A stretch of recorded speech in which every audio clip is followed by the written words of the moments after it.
Polisi ungkap modus Agus Buntung ruda paksa mahasiswi NTB, korban terjerat tipu muslihat.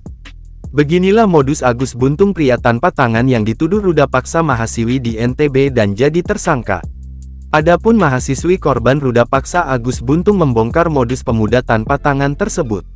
Curhatan korban tersebut disampaikan oleh penyidik kepolisian yang menangani kasus Agus Buntung. Usut punya usut, Agus Buntung disinyalir memiliki tipu muslihat saat menjerat korbannya yang berjumlah lebih dari satu.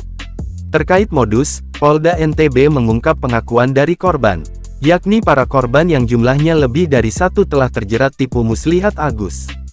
Para korban mengaku terpaksa mau disetubuhi Agus lantaran diancam aibnya bakal dibongkar.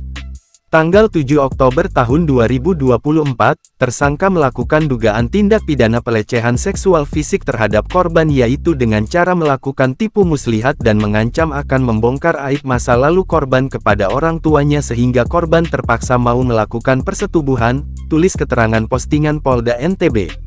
Lebih lanjut, AKBP Nimade Pujawati juga mengungkap adanya tekanan dari pelaku sehingga korban mau melakukan tindakan tak senonoh.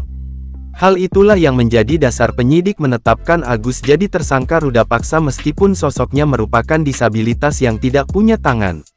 Dia pelaku menggerakkan seseorang untuk mau melakukan suatu tindakan yang dia kehendaki sehingga orang tersebut tergerak. Ada unsur menekan suatu kondisi yang merasa takut sehingga tidak kuasa untuk menolak keinginan tersangka, pungkas AKBP Nimade Pujawati.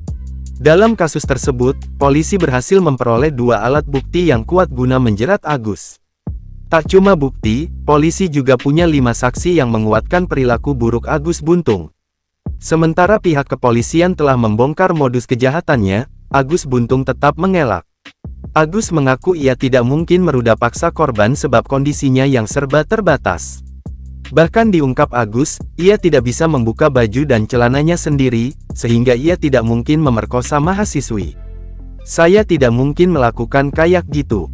Karena saya sendiri masih dirawat sama orang tua saya tidak bisa ngapa-ngapain, masih dibukain baju dan celana sama orang tua, kata Agus. Tak hanya itu, Agus juga mengurai kronologi dirinya dibawa ke homestay oleh korban. Diungkap Agus, bukan ia yang jadi pelaku, melainkan ia yang jadi korban pelecehan seksual. Sebab Aguslah yang diperdaya dan disuruh berhubungan badan oleh sang mahasiswi.